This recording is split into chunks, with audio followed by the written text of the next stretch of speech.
मैंने बस उस औरत को अनन कहकर पुकारा और उसकी आंखें तुरंत लाल हो गईं। वह समझ गई कि उसका असली पति आखिरकार वापस आ गया है। पिछले 3 सालों में एक अजनबी आत्मा ने मेरे शरीर पर कब्जा कर लिया था और मेरी पत्नी को जीते जी नर्क में धकेल दिया था। उसका शरीर घावों से भर चुका था और वह मानसिक रूप से भी टूटने की कगार पर थी। लेकिन कार हादसे के दौरान जब वह आत्मा कमजोर हुई, मैंने अपने शरीर का नियंत्रण वापस ले लिया। वापस आते ही मैं पागलों की तरह घर पहुंचा। दरवाजा खुलते ही खगीनयान स्टडी रूम से बाहर आई। वह इतनी दुबली हो चुकी थी कि उसे देखकर मेरा दिल कांप उठा। मैंने उसका चेहरा छूने के लिए हाथ बढ़ाया, लेकिन वह अचानक मेरे पैरों के सामने घुटनों के बल बैठ गई और मेरे जूते पहनाने लगी। कभी रोशनी जैसी चमकने वाली मेरी पत्नी आज इतनी बेबस हो चुकी थी। मैंने अपना पैर पीछे खींचा और खुद जूते पहन लिए, फिर उसे उठाया। उसकी आंखें लाल हो गईं। छोटे साहब, मैं आपकी हर बात मानूंगी, बस मुझे घर से मत निकालिए। मैं सन्न रह गया। अनन ने मुझे कभी इस नाम से नहीं पुकारा था। मैं तुम्हें निकालने नहीं आया। मेरा एक्सीडेंट हुआ था और मेरी याददाश्त चली गई है। इन 3 सालों की कोई बात मुझे याद नहीं। उसने चुपचाप सिर हिला दिया। मैंने पूछा, हमारा बेडरूम कौन सा है? उसकी उंगलियां कांप गईं। बस वही एक कमरा है। मैंने कहा, ठीक है, मैं नहाने जा रहा हूं, तुम भी जल्दी आराम करने आ जाना। मेरी बात सुनते ही उसके चेहरे पर डर फैल गया। रात को वह काले नाइट गाउन में कमरे में आई। उसने कपड़े उतारे और तभी मुझे उसके शरीर पर पड़े अनगिनत घाव दिखाई दिए। खासकर उसकी पीठ पर लगभग कोई जगह ऐसी नहीं थी जहां चोट के निशान ना हो। मैं धीरे से उसके पास गया। खिनियान, मेरी आवाज भर्रा गई। मैंने उसे पीछे से कसकर गले लगा लिया। मेरी आंखों से आंसू बहने लगे और उसका पूरा शरीर अकड़ गया। मैंने सोचा, भगवान इतना निर्दयी क्यों है? मेरी पत्नी को इतनी यातनाएं क्यों सहनी पड़ी? मैं मुड़कर रोने लगा, लेकिन वह बिल्कुल नहीं हिली।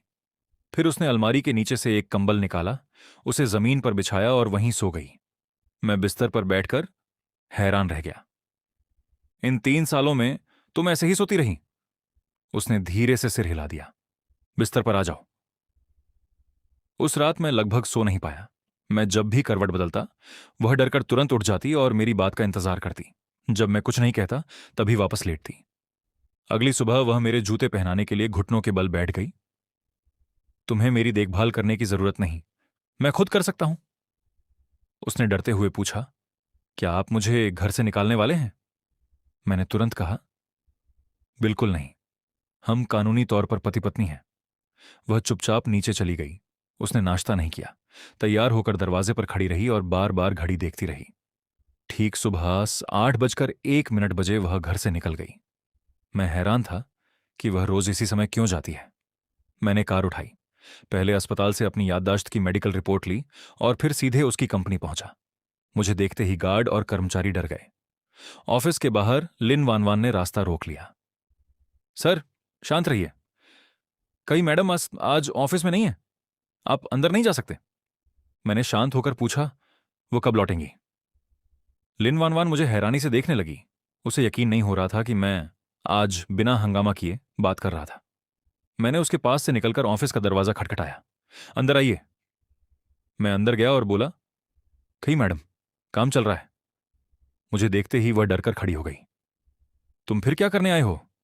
मैंने कहा, घर चलें? वह घबराकर बोली, घर चलो, मुझे जितना चाहो मार लेना, बस कंपनी में हंगामा मत करो। कंपनी पहले ही मुश्किल में है। अगर सब बर्बाद हुआ तो मेरे पास तुम्हें देने के लिए पैसे भी नहीं बचेंगे। मेरा चेहरा शर्म से लाल हो गया। तो इन 3 सालों में मैं जिस पैसे को खर्च कर रहा था, वह कई नियान का था। मैंने अपने बैंक अकाउंट चेक किए, लगभग सभी खाली थे। मैंने तुरंत अपने विदेश में रहने वाले दोस्त को मैसेज किया और कंगी नियान के अकाउंट की जानकारी भी भेज दी। मुझे नहीं पता इन 3 सालों में मैंने तुम्हारे कितने पैसे खर्च किए, लेकिन मैं सब वापस करूंगा। जितना कम पड़ेगा धीरे धीरे चुका दूंगा। मैं इस बार झगड़ा करने नहीं आया, मैं तुम्हें कुछ देने आया हूं। मैंने बैग से अपनी मेडिकल रिपोर्ट निकालकर उसके हाथ में रख दी। उसने रिपोर्ट को देखते हुए धीमे से पूछा, तो तुम्हें सच में कुछ भी याद नहीं है? लेकिन आखिर सिर्फ 3 साल ही क्यों? न एक दिन ज्यादा, न एक दिन कम। ठीक वही 3 साल जिनमें मुझे यातनाएं सहनी पड़ी। कगी नियान ने अपने सीने को कसकर पकड़ लिया। उसका दिल बेकाबू होकर धड़क रहा था। इन 3 सालों में कितनी भी मार पड़ी हो, वह कभी इतना नहीं घबराया था। मैंने पूछा, तुम्हें क्या हुआ? कहीं दर्द तो नहीं? उसने सिर हिलाकर धीमे से पूछा, तुम्हें सच में कुछ भी याद नहीं? अब तुम मेरे साथ फिर कभी वैसा नहीं करोगे? मैंने तुरंत कहा, मैं कसम खाता हूं, अब न तुम्हें डांटूंगा न तुम्हें चोट पहुंचाऊंगा। मैं तुम्हारे साथ अच्छा रहूंगा पत्नी। मैं उसे गले लगाने बढ़ा, लेकिन वह बिजली का झटका लगने जैसा तुरंत पीछे हट गया। तो क्या तुम मुझे एक गारंटी लिखकर दे सकते हो? गारंटी? मुझे उसकी बात पर हंसी भी आई और दर्द भी हुआ। क्या एक कागज पर लिखी गारंटी से तुम मुझ पर भरोसा करोगे? ठीक है, लिखता हूं। खिनियान ने मुझे बैठाया। मैं बोलता हूं, आप लिखिए। मैंने पेन उठाया, लेकिन मुझे लिखते देखकर उसका पूरा शरीर कांपने लगा। मैंने कागज पर लिखा, गारंटी। फिर लिखा, इस जिंदगी में मैं किसी भी वजह से कहीं नियान को दोबारा कभी नहीं छोड़ूंगा। कमरे में अचानक सन्नाटा छा गया। मैंने सिर उठाया तो उसकी आंखें लाल थीं और पूरा शरीर कांप रहा था। तभी लिन वानवान दौड़कर अंदर आई और कनी नियान के सामने खड़ी हो गई। सर, आप पहले घर जाइए, वरना मुझे सिक्योरिटी बुलानी पड़ेगी। मैंने उसकी तरफ देखा और कहा, ठीक है, मैं घर जाता हूं, तुम जल्दी घर आ जाना। मेरे जाते ही लिन वानवान के पैर जवाब दे गए। हे भगवान, मैं तो डर ही गई थी। उसने कहीं नियान से पूछा, क्या उसने फिर आपको मारा? कहीं नियान ने कांपते हुए कागज उठाया। उसने बाएं हाथ से लिखा है, ये उसी की लिखावट है। फिर उसने लिन वानवान के कंधे पकड़ ली। वह वापस आ गया है। लिन वानवान ने कहा, मैंने आपको पहले ही कहा था कि तलाक ले लीजिए। इतने सालों तक मार खाते रहे तो एक दिन जान चली जाएगी। कगी नियान ने कागज को सीने से लगाते हुए कहा, मैंने पूरे 3 साल किसी तरह गुजारे हैं, अब तुम मुझे तलाक लेने को कह रही हो? तभी शेन च्यूशुआंग तेजी से ऑफिस में घुस आई। वह कमीना फिर तुम्हें मारकर गया है क्या? कई नियान ने चुपचाप उसे गारंटी वाला कागज दे दिया। कागज पढ़कर शेन च्यूशुआंग गुस्से से हंस पड़ी। उस पागल ने बस एक गारंटी लिख दी और तुमने उस पर भरोसा कर लिया? क्या तुम्हें मार मार कर बेवकूफ बना दिया है? कई नियान ने धीरे से कहा, उसे कुछ याद नहीं है। 3 साल पहले मेरे एक्सीडेंट के बाद वह कोमा में चला गया था। होश में आने के बाद उसने कहा कि उसकी याददाश्त चली गई है, लेकिन उसके बाद मेरे लिए 3 साल नर्क बन गए। खईनियान बहुत पहले समझ चुका था कि वह असली में नहीं था। जब उस नकली आदमी ने उसे छूने की कोशिश की तो उसके शरीर से ऐसी स्वाभाविक घिन पैदा हुई कि उसे यकीन हो गया, ये मेरा पति नहीं है। इसके बाद उस नकली आदमी ने नाटक करना छोड़ दिया और 3 साल तक उसे तरह तरह से प्रताड़ित किया। जब भी कहीं नियान विरोध करता, वह आत्महत्या करने की धमकी देता। एक बार तो उसने सच में अपने हाथ पर चाकू चला दिया। कहीं नियान डर गया कि कहीं वह इस शरीर को ही नुकसान न पहुंचा दे, इसलिए उसे सब कुछ चुपचाप सहना पड़ा। शेन च्यूशुआंग ने कहा, याददाश्त चली गई है, शायद ये अच्छी बात है, लेकिन ये कब तक रहेगी? कहीं नियान ने कहा, मुझे नहीं पता, लेकिन मुझे डर है कि कहीं उसका शरीर फिर से छीन न लिया जाए। इन 3 सालों की कोई बात उसे मत बताना, अगर उसे सब पता चला तो वह पागल हो जाएगा। कहीं नियान ने गंभीरता से कहा, मैं सच में उसके साथ दोबारा अच्छी जिंदगी शुरू करना चाहता हूं। उसने शेन च्यूशुआंग से कहा, इन 3 सालों में अगर तुम नहीं होती तो मेरी कंपनी कब की खत्म हो चुकी होती। एक बार फिर मेरी मदद कर दो। उस दिन कहीं नियान 3 सालों में पहली बार इतनी जल्दी घर लौटा। शाम के 7 बजे ही उसने दरवाजा खोला। मैं एप्रन पहनकर खाना बना रहा था। उसे देखते ही मुस्कुराया। तुम आ गए? आज बहुत थक गए हो? मैंने उसका बैग ले लिया। वह थोड़ा असहज हुआ और कपड़े बदलने चला गया। वापस आया तो मेज पर रखा खाना देखकर हैरान रह गया। तुम्हें इतनी मेहनत करने की जरूरत नहीं है, यह सब मैं कर लूंगा।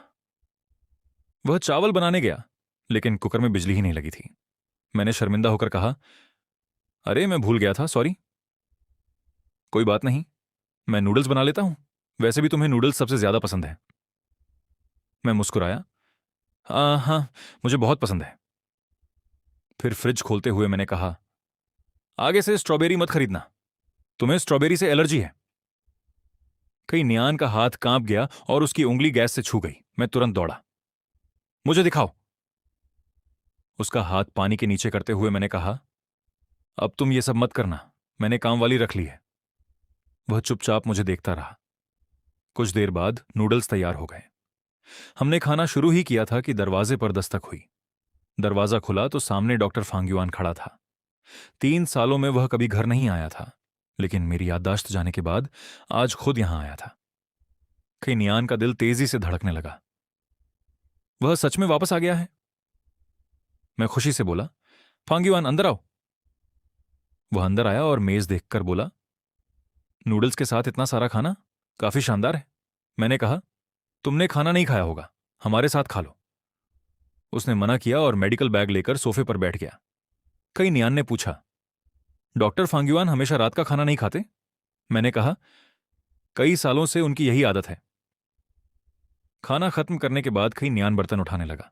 मैंने उसे रोकना चाहा, लेकिन जैसे ही मैंने हाथ बढ़ाया वह डरकर पीछे हट गया। मैं समझ गया कि वह जानबूझकर ऐसा नहीं कर रहा था। मैंने कहा, तुम रहने दो, डॉक्टर फांग्युआन तुम्हारे घाव देख लें। वह घबराकर बोला, नहीं, मेरे शरीर पर कोई चोट नहीं है, बस गलती से टकरा गया था। मैंने नरम आवाज में कहा, चोट लगी है तो इलाज जरूरी है। मैं कुछ नहीं देखूंगा और कुछ नहीं पूछूंगा, ठीक है? मेरी बात सुनकर उसकी घबराहट थोड़ी कम हुई और उसने सिर हिला दिया। मैं बाहर बर्तन साफ करने लगा। अंदर डॉक्टर फांग्युआन उसके घावों पर दवा लगाते हुए गंभीर आवाज में पूछ रहा था, खैनियान, तुम आखिर उससे नफरत करते हो या नहीं? उसे नफरत नहीं है, उसका कोई कसूर नहीं था। उसे अब कुछ याद नहीं है। प्लीज उसे मत बताना कि मुझे कितनी गहरी चोटें आई हैं। मैं उसे और दुखी नहीं देखना चाहता। ठीक है, मैं नहीं बताऊंगा। डॉक्टर फेंक युआन भला और क्या समझाता, लेकिन ऐसे जख्म जिन्हें देखकर एक सर्जन का कलेजा भी दहल जाए। अब समझ आया कि जी बोड़ा क्यों कह रहा था कि वो इंसान वो खुद नहीं था। जो इंसान ची नियानान से बेइंतहा मोहब्बत करता हो, वो उसके साथ इतनी बेरहमी कैसे कर सकता है? आधे घंटे बाद जब पट्टी बांधने का काम खत्म हुआ और कमरे का दरवाजा खुला, तो मैं तुरंत आगे बढ़ा। मेरे दिल में फिक्र साफ दिख रही थी। कोई बड़ी बात नहीं है, बस हल्की चोटें हैं। फेंक युआन ने अपना मेडिकल बॉक्स संभालते हुए झूठी तसल्ली दी, हर 3 दिन में पट्टी बदलना और पानी से बचाना। लेकिन उसकी चुराती हुई आंखों को देखकर मैं समझ गया कि वो झूठ बोल रहा था। मैंने अपने डर को दबाया और कंधे पर हाथ थपथपाते हुए कहा, ठीक है, शुक्रिया भाई। 3 दिन बाद फिर आ जाना। फेंक युआन उस भारी माहौल को बर्दाश्त नहीं कर पाया और चीनी अनान का शुक्रिया सुने बिना ही वहां से चला गया। लेकिन इस बात ने मेरे दिल को एक पुरानी गर्माहट से भर दिया। मैंने खुद को समझाया, कोई बात नहीं, धीरे धीरे सब ठीक हो जाएगा। वो मुझे दोबारा अपना लेगी। वो चीनी अनान घबराई हुई अपने कपड़ों के कोने समेट रही थी। उसके खूबसूरत चेहरे पर हिचकिचाहट थी। जो कहना है साफ कहो, मैं तुम्हारा पति हूं, डरने की क्या बात है? मैंने मुस्कुराते हुए प्यार से कहा। उसने हिम्मत जुटाकर कहा, रात को क्या मैं बगल वाले गेस्ट रूम में अकेली सो सकती हूं? चोट की वजह से मुझे डर लग रहा है। वो मुझे सोफे पर नहीं सुलाना चाहती थी, लेकिन मेरे साथ एक ही बिस्तर पर सोने से उसका खौफजदा होना जायज था। हाँ हाँ, बिल्कुल, जिसमें तुम कंफर्टेबल रहो वैसे ही करो। उस देर रात चीनी अनान खाली गेस्ट रूम में लेटी हुई सहमी रही। उसे सब कुछ एक हसीन सपने जैसा लग रहा था। उसे आंखें बंद करने से भी डर लग रहा था कि कहीं सुबह उठते ही वही हैवान फिर सामने न खड़ा हो। देखते ही देखते सुबह हो गई। नया बटलर नौकरों से काम करवा रहा था। चीनी अनान नीचे उतरी तो शीशे वाले जिम में उसने मुझे ट्रेडमिल पर पसीना बहाते देखा। गुड मॉर्निंग मैम, एक उम्रदराज आदमी ने आगे बढ़कर बड़े आदर से कहा। मैं नया बटलर, ओल्ड जिया हूं जी, परिवार का पुराना खादिम। कल मिस वानकिंग के फोन के बाद आज सुबह ही हाजिर हुआ हूं। आप जी परिवार के पुराने सदस्य हैं? चीनी अनान ने हैरान होकर पूछा। जी मैम, ओल्ड जिया ने मुस्कुराकर कहा और अपने काम में लग गया। तभी मैं ट्रेडमिल बंद करके बाहर आया और तौलिए से गर्दन का पसीना पोंछते हुए पूछा, नाश्ता करोगी या सीधे ऑफिस जाना है? आज का क्या प्लान है? सब कुछ एक आम पति पत्नी जैसा सहज लग रहा था, पर आम पति पत्नी इतने अनजान कहां होते हैं। ऑफिस जाना है, चीनी अनान ने धीमे से कहा और कपड़े बदलकर कार की चाबी लेकर निकल गई। बाहर लिन वानवान पहले से इंतजार कर रही थी। गाड़ी को दूर जाते देख मैंने फेंक युआन को फोन लगाया। तुम्हारे उस तंत्र मंत्र वाले दोस्त से बात हुई? हां, आज मेरी छुट्टी है, तुम्हें लेने आ रहा हूं। मैंने स्पोर्ट्स वियर पहना और गैराज से काली एसयूवी निकाल ली। रास्ते में फेंक युआन को बैठाया। वो गाड़ी में स्नैक्स खाते हुए बोलने लगा कि वो तो गाड़ी चलाने आया था, पर मेरी कार संभालना उसके बस की बात नहीं। दोपहर तक हम पहाड़ के नीचे पहुंचे।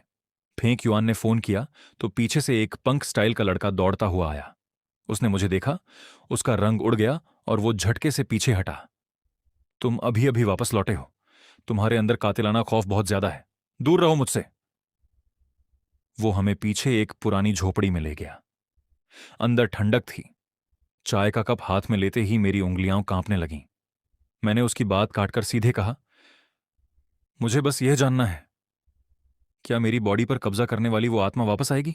अगर मैं इस शरीर में सलामत रहा तो मेरे पास सच का पता लगाने और ची नियनान की भरपाई करने का पूरा वक्त होगा।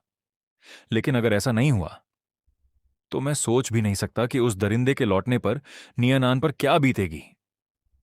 मुंह शानशान ने चाय का कप हमारी तरफ सरकाया और आह भरी। मैं कोई महान तांत्रिक नहीं हूं, मुझे शानशानी कहो। मुझे तो गुरुजी ने बहुत पहले आश्रम से निकाल दिया था। मेरी उम्मीदों पर पानी फिर गया। फिर उसने मेरा हाथ छूने से क्यों मना किया? हर चीज का कोई ना कोई कारण होता है। तुम्हारे और उसके बीच पुराना नाता है। शानशान ने कंधे उचकाए। फिलहाल तुम्हें कोई खतरा नहीं है। अगर इस बला को हमेशा के लिए खत्म करना चाहते हो तो यही सही मौका है। चूक गए तो शरीर सच में वो छीन लेगा। ये सुनते ही फेंक युआन भड़क गया और मेज पर हाथ मारकर खड़ा हो गया। मुंह शानशान, साफ साफ बात क्यों नहीं बताती? भूत प्रेत से निपटने का तरीका नहीं है, पर इंसान से निपटने का तो होगा। अरे डॉक्टर साहब, मैं हार मानती हूं। शानशान ने हाथ जोड़ लिए। तुम्हारी जान किसने बचाई थी? बिना पैसे लिए तुम्हें खाना पानी किसने दिया? फेंक युआन ने हाथ आगे फैलाया। मदद नहीं करनी तो पैसे वापस करो। शानशान का घमंड टूट गया। उसने मुस्कुराते हुए कहा, मदद करूंगी। आपकी बात कैसे टाल सकती हूं? फेंक युआन ने बात संभाली और फोन निकालकर पूछा, क्या क्या सामान चाहिए? जी बोड़ा की जन्म कुंडली, उसका खून और बाल। इनके जरिए हम उस रूह को ढूंढकर उसके पुराने शरीर में कैद कर देंगे या फिर उसे भस्म कर देंगे। भस्म शब्द सुनते ही मेरी आंखों में जिद आ गई। उस हैवान के लिए मेरे दिल में कोई रहम नहीं था। मुझे बस इतना पता है कि वो हर साल लिन फैमिली के एक पिछड़े गांव में जाता था।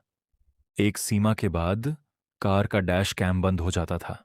मैंने कहा, उसकी चिंता मत करो, रास्ता मैं दिखाऊंगी। बस सारा सामान तैयार रखना और मेरे लिए स्नैक्स ले आना, चॉकलेट, फ्राइड चिकन, बियर और फ्रूट कैंडी। फेंक युआन ने घूरते हुए पूछा, ये सब पूजा के लिए है? नहीं, मेरे खाने के लिए। लंबे सफर में ताकत चाहिए। शानशान ने सीना ठोक कर कहा। फेंक युआन ने आंखें मटकाते हुए लिखा, बेफिक्र रहो, भूखा नहीं मरने दूंगा। हमने 3 दिन बाद निकलने का वक्त तय किया।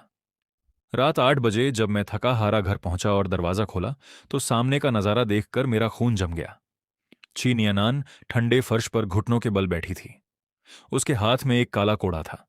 मुझे देखते ही उसने बिना कुछ बोले कोड़े को सिर से ऊपर उठा लिया, जैसे कोई मुजरिम सजा का इंतजार कर रहा हो। यह क्या कर रही हो? मेरा दिल बैठ गया। मैं दौड़कर उसकी तरफ लपका।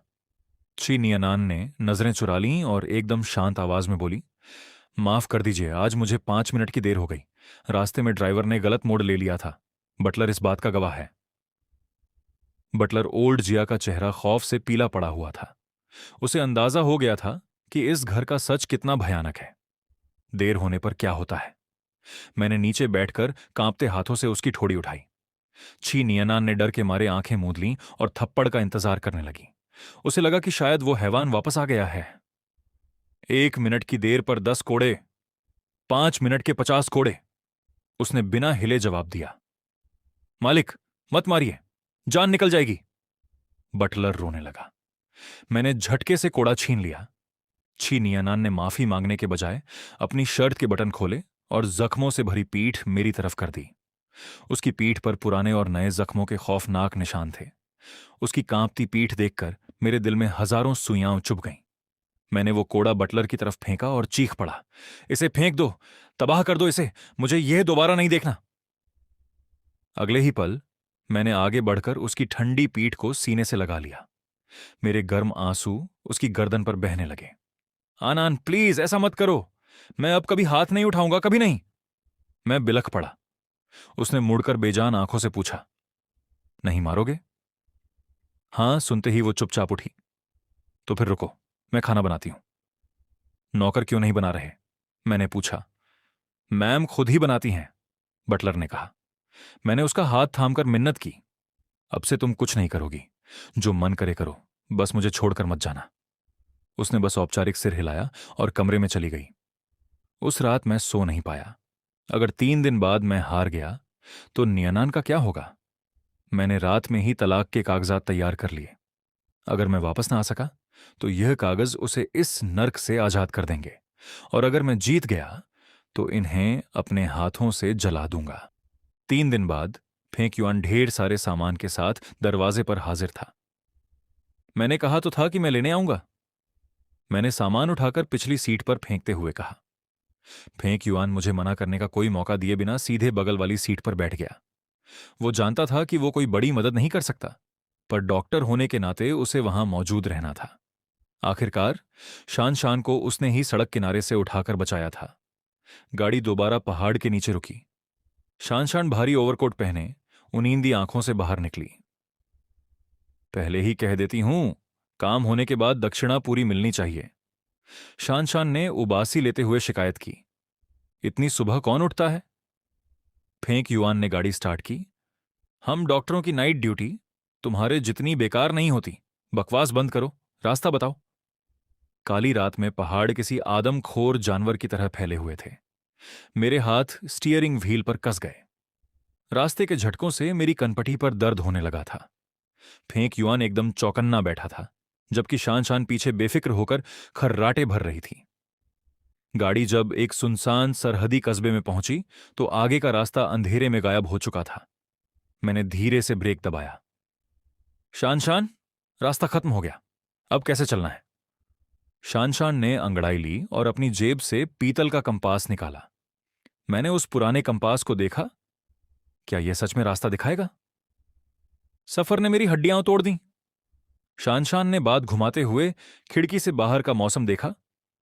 पहले कहीं रुकने की जगह ढूंढो, मंजिल दूर नहीं है पर अभी सही वक्त नहीं है, हमें सही मौके का इंतजार करना होगा।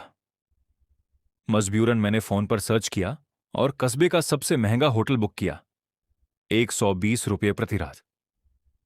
होटल की गंदी टेबल पर बैठी औरत ने बिना ध्यान दिए हमारी आईडी देखी और चाबी थमा दी। शान शान की जिद पर हमने एक ही कमरा लिया। कमरा खोलते ही सीलन की बदबू आई। फेंक युआन को सफाई का कीड़ा था। वो घिनाकर दरवाजे पर ही खड़ा रहा और अपना तौलिया लकड़ी की इकलौती कुर्सी पर बिछाकर बैठा। गुरुजी, अब क्या करना है? मैंने घबराकर पूछा। इंतजार। शान शान ने बस एक शब्द कहा और दूसरे बिस्तर पर गिरते ही 3 सेकंड में सो गई। रात के 8 बज चुके थे। कमरे में सन्नाटा पसरा था। मैं ऊब रहा था कि तभी शान शान अचानक सीधी उठकर बैठ गई। बहन, उठने से पहले कोई वार्निंग तो दिया करो, मैंने धड़कते दिल पर हाथ रखकर कहा। भूख लगी है। शान शान ने ठंडे पानी से मुंह धोया और बोली, पेट भरकर खाना खाओ, फिर निकलेंगे, आगे का रास्ता मुश्किल है। फेंक युआन, तुम यहीं रुको। बकवास मत करो, मैं जरूर चलूंगा, फेंक युआन ने जिद की। छोटे से ढाबे पर शान शान ने अकेले 10 डिश ऑर्डर कर दी। फेंक युआन ने मेरे कान में फुसफुसाया, देखा, अगर यह इतना ना खाती तो क्या मैं रोज इससे पैसे मांगता? रात 10 बजे हम बाहर आए। मंजिल पास थी, इसलिए खौफ के मारे मेरे हाथ कांप रहे थे। शान शान ने चाबी फेंक युआन को थमा दी। अब तुम चलाओ। उस जगह का चुंबकीय प्रभाव इस पर असर कर रहा है, ये गाड़ी नहीं चला सकता, और मुझसे उम्मीद मत रखना, वरना हम तीनों खाई में मिलेंगे। फेंक युआन ने हिम्मत जुटाई और गाड़ी चलाई। आखिरकार गाड़ी एक खौफनाक गांव के मोड़ पर रुकी। यहां का सन्नाटा अजीब था, न कीड़ों की आवाज, न पत्तों की सरसराहट। चांद की धुंधली रोशनी में मैंने देखा कि गांव के सारे मिट्टी के मकान पूरब से पश्चिम की ओर बने थे। जीवित इंसानों के मकान ऐसे कभी नहीं बनाए जाते। जिंदा लोगों के घर ऐसे कौन बनाता है? फेंक युआन कांपती आवाज में मेरा हाथ पकड़कर बोला, खुद को डराना बंद करो, हर चीज का भूत प्रेत से लेना देना नहीं होता, शान शान ने कहा, हालांकि उसका चेहरा भी गंभीर हो चुका था। उसने अपने बैग से एक अजीब सा यंत्र निकाला और हवा में लहराया। पलक झपकते ही एक नीली सफेद आग हवा में जल उठी और गांव की गहराई की तरफ तैरने लगी। आग के पीछे चलो, शान शान ने फुसफुसाकर कहा। हम तीनों उस संकरे कच्चे रास्ते पर आगे बढ़े। आसपास के काले मकान अंधेरे में छिपे भेदियों जैसे लग रहे थे। रास्ते के आखिर में नीले पत्थरों से बना एक अजीब सा मकान था। भारी दरवाजा बंद था। शान शान ने अपनी कमर से एक धारदार चाकू निकाला और ताले में डालकर घुमाया। एक हल्की सी क्लिक की आवाज के साथ दरवाजा खुल गया। अगर मैं तांत्रिक न बनती तो ताला तोड़ने वाली बन जाती। शान शान ने मजाक किया, पर हम में से कोई नहीं हंसा। आंगन में मौत जैसी अजीब सी महक थी। शान शान ने फेंक युआन को बचाव के लिए एक पवित्र लकड़ी की छड़ी दी और मुझे इशारा किया। मैंने गहरी सांस ली और मुख्य कमरे का दरवाजा धकेल दिया। दरवाजे ने भयानक चरचराहट की आवाज की। धूल से भरी मेज के पास एक गहरे लाल रंग की पुरानी कुर्सी रखी थी और उस कुर्सी पर एक बेहद बूढ़ा, मौत की कगार पर पहुंचा इंसान बैठा हुआ धीमी गति से झूल रहा था। उसकी आंखें बंद थीं। उसकी सूखी, झुर्रियों वाली त्वचा पर काले भूरे धब्बे पड़े थे। वो डीले ढाले पुराने कपड़ों में इस तरह सिमटी हुई थी जैसे उसमें सांस ही न बची हो। उस चेहरे को देखकर मेरी सांसें थम गईं। पैर के तलवों से लेकर सिर तक एक अजीब सी कंपकंपी दौड़ गई। सामने बैठी उस बूढ़ी औरत का चेहरा मुझे खौफनाक रूप से जाना पहचाना लग रहा था। आखिरकार तुम ढूंढते हुए आ ही गए। कुर्सी पर बैठी बूढ़ी औरत ने धीरे से अपनी धुंधली आंखें खोलीं। उसकी आवाज सूखी लकड़ी के रगड़ने जैसी भयानक और बेजान थी। तुम कौन हो? मैंने कांपती आवाज में पूछा और आगे बढ़ने लगा, पर शान शान ने तुरंत मेरा कंधा कसकर पकड़ लिया। वो मेरे आगे बढ़ी और अपने हाथ में तंत्र मंत्र का मंत्र पत्र थामे ठंडे लहजे में बोली, तुम खुद अपने हाथ से खत्म होगी या मैं तुम्हारी मदद करूं? बूढ़ी औरत बेचारगी से हंस पड़ी। मैं इतनी बूढ़ी हो चुकी हूं कि हिल भी नहीं सकती। तुम मुझे यहां यूं ही मरते हुए छोड़ सकते हो। फिर इस लाचार पर हाथ उठाने की क्या जरूरत है? यह आंगन मैंने अपनी कफन दफन के लिए ही बनाया है। मैं 2 दिन भी नहीं जीऊंगी। उसकी बेजान, रूह खपा देने वाली आवाज किसी जहरीले सांप की तरह कान में रेंग रही थी। शान शान के चेहरे पर कोई रहम नहीं था। उसने मेरे कान में कड़वा सच बताया, यह तुम्हारे खानदान की ही एक पूर्वज है। यह हजारों सालों से अपने ही वंशजों की जिंदगी और रोशनी चूसकर जिंदा है। अब इसकी उम्र खत्म हो रही थी तो इसने काले जादू से तुम्हारे शरीर पर कब्जा करके दोबारा जिंदा होने की कोशिश की। शान शान ने चमकती हुई कटार निकाली और मुझे थमाते हुए बोली, जी बूढ़ा, 2 रास्ते हैं। इसे छोड़ दोगे तो यह तुम्हारी रिश्तेदार है, पर तुम मारे जाओगे। इसे मार दोगे तो इसकी रूह हमेशा के लिए तबाह हो जाएगी। 3 मिनट हैं तुम्हारे पास। मारना है तो अपने दिल के खून की एक बूंद दो। मारना है। मैंने बिना सोचे कटार छीनी और अपने हाथ पर गहरा कट लगा दिया। खून बहकर कटार पर गिरा। शान शान ने फेंक युआन को तुरंत कमरे से बाहर ढकेल दिया और भारी दरवाजा बंद हो गया। बाहर खड़ा फेंक युआन घबराकर हाथ जोड़कर दुआएं मांगने लगा। हे भगवान बुद्धदेव, जो भी हो, मेरे दोस्तों की रक्षा करना। कमरे के अंदर सन्नाटा पसरा हुआ था। लगभग 15 मिनट बाद दरवाजा खुला। शान शान बेफिक्र बाहर निकली। उसके कपड़ों पर खून के धब्बे थे। फेंक युआन अंदर भागने लगा, पर मैंने बाहर आकर उसकी आंखें मूंद लीं और जबरदस्ती गाड़ी की तरफ ले गया। गाड़ी चलते ही बगल की सीट पर बैठा मैं पूरी तरह बेहोश हो गया। फेंक युआन की चीख ही मेरी आखिरी याद थी। जब आंख खुली तो चारों तरफ अस्पताल का सफेद सन्नाटा था। फिनाइल की बदबू के बीच सामने छी नियनान खड़ी थी। उसकी आंखें लाल थीं और चेहरे पर बेइंतहा दर्द था। फेंक युआन ने पूछा, वापस आ गए ना? हाँ, वापस आ गया, मैंने एक कमजोर मुस्कान के साथ कहा और मेरी आंखों से आंसू बह निकले। छी नियनान ने मुझे देखा और धीरे से पुकारा, जी बूढ़ा। 3 साल में पहली बार उसने मुझे मेरे नाम से पुकारा था। फेंक युआन चुपचाप बाहर चला गया। मैंने नियनान का हाथ थामकर उसे हर सच बताया और माफी मांगी। उसने रोते हुए कहा, सब बीत गया आनान, अब हम कभी अलग नहीं होंगे। लेकिन अस्पताल से छुट्टी मिलने के बाद भी मुसीबत खत्म नहीं हुई। शान शान का कोई अता पता नहीं था। भले ही वो राक्षस मारा गया था, पर नियनान के दिल और दिमाग पर गहरे जख्म छूट गए थे। वो मुझसे प्यार करती थी, पर जैसे ही मैं उसे छूने की कोशिश करता, उसका शरीर डर के मारे कांपने लगता था। ये उसकी रक्षा करने की पुरानी आदत बन चुकी थी। लाचार होकर मैं उसे शहर की सबसे मशहूर साइकोलॉजिस्ट डॉक्टर सुचिंघान के पास ले गया। 2 घंटे के चेकअप के बाद डॉक्टर बाहर आई। उसकी आंखों में मेरे लिए सिर्फ नफरत थी। मिस्टर जी, आपने जो किया है वो सीधे सीधे जुर्म है, डॉक्टर चिल्लाई। मरीज के होश में आते ही मैं पुलिस को फोन करूंगी। आप जेल जाने की तैयारी कीजिए। मैंने कुछ नहीं किया डॉक्टर। मैं उससे बेइंतहा प्यार करता हूं। मैं उसे ठीक कराने लाया हूं। मैंने सफाई दी। हैवानियत करने वालों की दिमागी हालत ऐसी ही होती है। डॉक्टर ने ताना मारा। तभी कमरे का दरवाजा खुला। ची नियनान बाहर आई। मुझे डॉक्टर से डांट खाते देखकर उसका दिल तड़प उठा और वो डरती हुई मेरे पास आकर खड़ी हो गई। ची नियनान तेजी से आगे बढ़ी और मेरे आगे ढाल बनकर खड़ी हो गई। डॉक्टर सू, ये वो नहीं है। प्लीज इन्हें कुछ मत कहिए। मिस ची, डरिए मत। ये कोई घरेलू मामला नहीं है। ये लंबे समय की दरिंदगी का गहरा सदमा है। आपको पुलिस में शिकायत दर्ज करानी चाहिए। नियनान ने मेरी तरफ देखा और प्यार से फुसफुसाकर बोली, कोई बात नहीं। ये लोग सच नहीं जानते, पर मैं जानती हूं। मैंने डॉक्टर सू की आंखों में देखा। डॉक्टर सू, भले ही मैं समझा ना पाऊं, लेकिन मेडिकल रिपोर्ट झूठ नहीं बोलेगी। आप मेरा दिमागी टेस्ट कीजिए। अगर मैं दोषी निकला तो खुद पुलिस के हवाले हो जाऊंगा, और अगर नहीं तो प्लीज हमारी मदद कीजिए। आधे घंटे बाद रिपोर्ट देखकर डॉक्टर सू हैरान रह गई।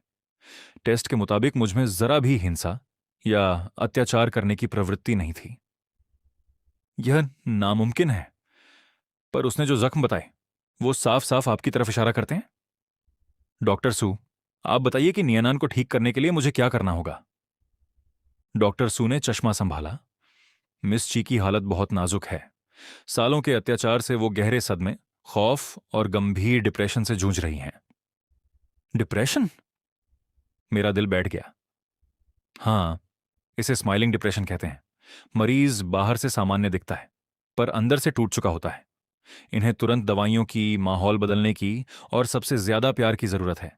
इन्हें दोबारा कभी दर्द मत देना। मैंने डॉक्टर सू की बात मान ली। अगले कुछ दिनों तक मैं रोज नियनान को थेरेपी के लिए ले जाता रहा। एक सुबह थेरेपी के बाद मैं गाड़ी को शहर के बाहर अपने पुराने घर की तरफ ले गया। भैया, हम कहाँ जा रहे हैं? नियनान ने खिड़की से बाहर देखते हुए पूछा। तुम्हें घर ले जा रहा हूं, मैंने मुस्कुराकर कहा। पर नियनान सहम गई। उसे याद आया कि जब उसने मुझसे शादी की थी तो मेरे घरवाले सख्त खिलाफ थे। इन 3 सालों में उस राक्षस ने अपने ही माता पिता का दिल तोड़ दिया था। सिर्फ नियनान ही थी जो सब सहकर भी जुड़ी रही। फिक्र मत करो, सब ठीक हो जाएगा। मैंने उसका हाथ थामकर तसल्ली दी। गाड़ी बंगले के सामने रुकी। दरवाजा बंद था। मम्मी, पापा, दीदी, मैंने आवाज लगाई। घर के अंदर मेरे 50 साल के पिता चेस खेल रहे थे, जिनके बाल सफेद हो चुके थे। मां सोफे पर बैठी थीं। मम्मी, पापा। नियानान ने आगे बढ़कर हाथ जोड़े। पिता ने सिर्फ नियानान को देखा और मेरी तरफ से नजरें फेर लीं। नियानान ने पिता के पास जाकर कहा, पापा, पिछले 3 सालों में जो हुआ उसमें बोड़ा की कोई गलती नहीं थी। वो बीमार थे, अब वो ठीक हो चुके हैं। वो वही पुराने समझदार जी बोड़ा हैं। प्लीज उन पर एक बार फिर भरोसा कीजिए। पिताजी मां को एक तरफ ले गए और फुसफुसाए, ये बहू पागल तो नहीं हो गई? उस सिरफिरे की वकालत क्यों कर रही है? पापा, मां, मैं बहरा नहीं हूं। मैंने बात काटी और कहा, मुझे पता है मैंने बहुत गलतियां की हैं। आप मुझे मार लो, पीट लो, पर मुझसे मुंह मत मोड़ो। घर का माहौल तनावपूर्ण हो गया। तभी चीन या नान घुटनों के बल मेरे माता पिता के सामने बैठ गई, ठीक वैसे ही जैसे 3 साल पहले शादी के वक्त बैठी थी। मम्मी, पापा, मेरी गलती थी कि मैं इनका ख्याल नहीं रख पाई, पर मैं वादा करती हूं अब से जी बोड़ा कभी किसी को तकलीफ। मुझे समझ नहीं आ रहा कि सफाई कैसे दूं। इसमें नियनान की कोई गलती नहीं है, उसने बहुत कुछ सहा है। मैंने रोते हुए गिड़गिड़ाकर कहा, गलती मेरी है। आप दोनों बुजुर्गों से भीख मांगता हूं, प्लीज इसे मत ठुकराइए, वरना यह अंदर से टूट जाएगी। ये सुनते ही पिताजी के चेहरे का रंग उड़ गया। उन्होंने तुरंत नियनान को घुटनों के बल से उठाकर खड़ा किया। अरे बेटा, जल्दी उठो, पिताजी ने भारी दिल से कहा। गलती मेरे बेटे की है तो मेरी बहू घुटनों पर क्यों बैठेगी? इन 3 सालों में इसने जो दरिंदगी की है उसके लिए तो मुझे खुद तुमसे माफी मांगनी चाहिए। नियानान ने कांपते हाथों से पिताजी की बांह पकड़ी। तो क्या आपने बोड़ा को माफ कर दिया?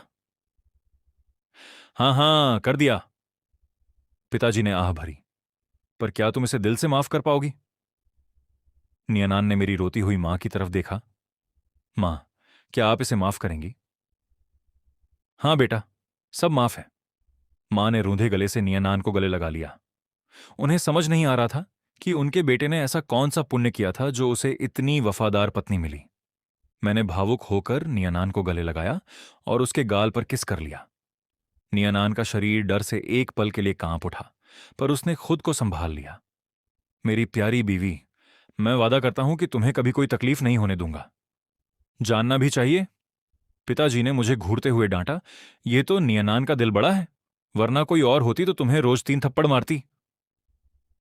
किसको थप्पड़ मारने की बात हो रही है? तभी मेरी बड़ी बहन जी वानकिंग अंदर आई। इन 3 सालों में वही एक थी जो मेरा साथ देती रही। आप लोग हर वक्त इसे क्यों कोसते रहते हैं? उसने आते ही कहा, पर जैसे ही उसकी नजर सोफे पर बैठी नियनान पर पड़ी, उसकी जबान जम गई। नियनान, तुम यहां? जो बहन कभी हमारी शादी के खिलाफ थी, आज शर्मिंदगी के मारे नजरें चुरा रही थी। मैंने आगे बढ़कर माहौल संभाला। दीदी, मैं नियनान को घर वापस ले आया हूं। अब से हम सब साथ मिलकर रहेंगे। उस दिन का खाना एक नई शुरुआत जैसा था। घर वाले नियनान पर प्यार लुटाने लगे। पिताजी ने तो कंपनी का सबसे बड़ा प्रोजेक्ट भी उसकी कंपनी को सौंपने का फैसला कर लिया। जो कुछ उसने इन 3 सालों में खोया था, मैं वो सब उसे वापस लौटाना चाहता था। दोपहर बाद हमारी गाड़ी शहर से दूर एक बड़े एस्टेट के सामने रुकी। हम कहाँ आए हैं? नियनान ने पूछा। सामने एक खूबसूरत पारंपरिक चीनी स्टाइल का गार्डन विला था। पसंद आया? मैंने उसका हाथ थामकर पूछा। यह विला मेरी बहन ने मुझे गिफ्ट किया था। अब मैंने इसे तुम्हारे लिए नए सिरे से सजवाया है। बहुत प्यारा है, नियनान ने मुस्कुराकर कहा। हम यहीं रहेंगे, मैंने उसे ऊपर ले जाते हुए कहा। मैंने दोनों कमरों को जोड़कर बीच में एक दरवाजा बनवा दिया है। मैं जानता हूं तुम अभी मेरे करीब आने में सहज नहीं हो। कोई बात नहीं, हमारे पास पूरी उम्र पड़ी है। नियनान का दिल तड़प उठा। वो खुद मेरे करीब आने को तरसती थी, पर सालों के अत्याचारों ने उसके शरीर में ऐसा खौफ भर दिया था कि मेरी हर छुअन पर वो डर जाती थी। रात को मैंने रेड वाइन की बोतल खोली। हमारे नए घर और नई शुरुआत के नाम। हमने जाम टकराए। शराब के असर से उसके गाल गुलाबी हो गए। तुम आज भी कितनी खूबसूरत लगती हो, मेरे मुंह से निकल गया। नियनान शर्माकर नजरें झुका गई। रात काफी गहरी हो चुकी थी। नियनान फ्रेश होकर आई, पर सोई नहीं। वो काफी देर मेरे कमरे के बाहर खड़ी रही और फिर धीरे से दरवाजा खटखटाया। मैंने सिल्क का नाइट सूट पहने दरवाजा खोला। क्या हुआ नियनान? नियनान ने कांपती आवाज में कहा, मुझे अकेले डर लग रहा है। कमरे में बहुत अंधेरा है। तुम्हें अंधेरे से डर लगता है? मैंने मुस्कुराकर उसे अंदर आने का रास्ता दिया। चलो कोई बात नहीं, आ जाओ। आज साथ में सोते हैं। अब तुम्हें डरने की बिल्कुल जरूरत नहीं है। हम ठंडी रेशमी चादर में एक दूसरे के बगल में लेटे थे। हमारे बीच की खामोशी में एक अजीब सी झिझक थी। 3 साल पहले उसकी वतन वापसी, प्यार का इजहार और हमारी अचानक शादी के तुरंत बाद यह दुःस्वप्न शुरू हो गया था। क्या तुम्हें नींद आ रही है? मैंने पूछा, पर कोई जवाब न मिलने पर मुझे लगा कि वो सो चुकी है। रात को गर्मी से मेरी आंख खुली तो देखा कि नियनान ने मुझे कसकर बाहों में जकड़ रखा था। उसने मेरे सिर को सहलाते हुए एक हल्की सी बोसी दी और कांपती आवाज में फुसफुसाई, तुम वापस आ गए। कितना अच्छा लग रहा है। अब कभी छोड़कर मत जाना प्लीज। अगली सुबह धूप की किरणें खिड़की से अंदर आईं। मैं एक भयानक सपने से हड़बड़ाकर उठ बैठा। मेरी इस अचानक हलचल से नियनान घबरा गई। वो किसी डर की वजह से झटके से बिस्तर से नीचे उतरी और हाथ बांधकर सिर झुकाए खड़ी हो गई, जैसे किसी आने वाले तूफान का इंतजार कर रही हो। मैं ठीक हूं, नियनान। मैंने मुस्कुराकर उसका हाथ थामने की कोशिश की, पर वो किसी डरी हुई चिड़िया की तरह पीछे हट गई। उसकी आंखों में बैठा खौफ देखकर मेरा दिल दहल गया। मैंने उसे संभालने के लिए अपने चेहरे पर वही 3 साल पुरानी मासूम मुस्कान लाने की कोशिश की। नियनान मुझे देखती रह गई। उसने 3 सालों से मेरी यह मुस्कान नहीं देखी थी। तभी फोन की घंटी बजी। मेरी बहन जी वॉनकिंग का वॉइस मैसेज था। जल्दी उठो, मैं घर के नीचे खड़ी हूं। मम्मी पापा ने तुम्हें मंदिर ले जाने को कहा है ताकि भगवान का आशीर्वाद मिल सके। मंदिर? क्या घर वालों को कुछ शक हो गया था? मैं कपड़े बदलने लगा तो नियनान एक छोटी सी परछाई की तरह मेरे पीछे पीछे चलने लगी। तुम हर वक्त मेरे पीछे क्यों घूम रही हो? मैंने मुस्कुराते हुए पूछा। उसने हिचकिचाते हुए अपने कपड़ों का कोना पकड़ा। तुम तुम कहां जा रहे हो? वापस आओगे ना? उसकी इस घबराहट पर मुझे प्यार भी आया और दुख भी हुआ। दीदी मंदिर ले जा रही हैं, अगर तुम फ्री हो तो साथ चलो, मैंने कहा। उसने बिना सोचे तुरंत हां कर दी, जैसे एक पल के लिए भी पीछे छूटने से डर रही हो। नीचे मेरी बहन जी वान किंग चश्मा लगाए गाड़ी के पास खड़ी थी। अरे वाह, दोनों साथ में, उसने हमें देखते ही कहा। चलो अच्छा है, मंदिर चलकर थोड़ा माथा टेक लो। तुम दोनों का दिमाग आजकल कुछ ज्यादा ही खराब चल रहा है। दिमाग तुम्हारा खराब है दीदी, मैंने छुटकी ली। कार में बैठते ही नियानान ने धीरे से पूछा, दीदी हम कहां जा रहे हैं? वान किंग ने शीशे में देखते हुए कहा, मंदिर जा रहे हैं। मम्मी पापा ने एक बड़े पंडित जी को ढूंढा है। उनका कहना है कि तुम्हारे पति पर किसी साये का साया है, इसलिए पूजा करानी पड़ेगी। साया शब्द सुनते ही नियनान के हाथ से फोन छूटकर नीचे गिर गया। वो घबराकर मेरी तरफ मुड़ी और फुसफुसाकर बोली, तुम्हें कुछ होगा तो नहीं? वे लोग तुम्हें नुकसान तो नहीं पहुंचाएंगे? उसका यह खौफ देखकर मैं पिघल गया। तुम्हें लगता है कि मैं कोई बुरा साया हूं? मैंने मजाक करते हुए कहा। आनान, तुम इतनी नादान कब से हो गई? तुम तो विदेश से पढ़ी लिखी हो ना? नियानान ने संजीदगी से सिर हिलाया। मैं पहले किसी पर यकीन नहीं करती थी, पर अब अगर कोई तुम्हारे ठीक रहने की दुआ देता है तो मैं हर दर पर माथा टेकने को तैयार हूं। उसकी बात सुनकर मेरे चेहरे की हंसी गायब हो गई।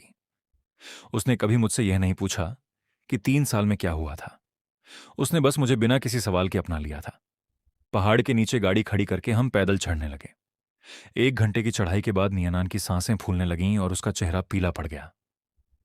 तुम्हारी फिटनेस तो बहुत खराब है, वान किंग ने ताना मारा। नियनान ने लाचार मुस्कान के साथ कहा, हां दीदी, थोड़ी कमजोरी आ गई है, पर आप चिंता मत कीजिए, मैं मेहनत करूंगी और बहुत जल्द पहले जैसी ठीक हो जाऊंगी। वह अपनी इस बीमार हालत से नफरत करती थी।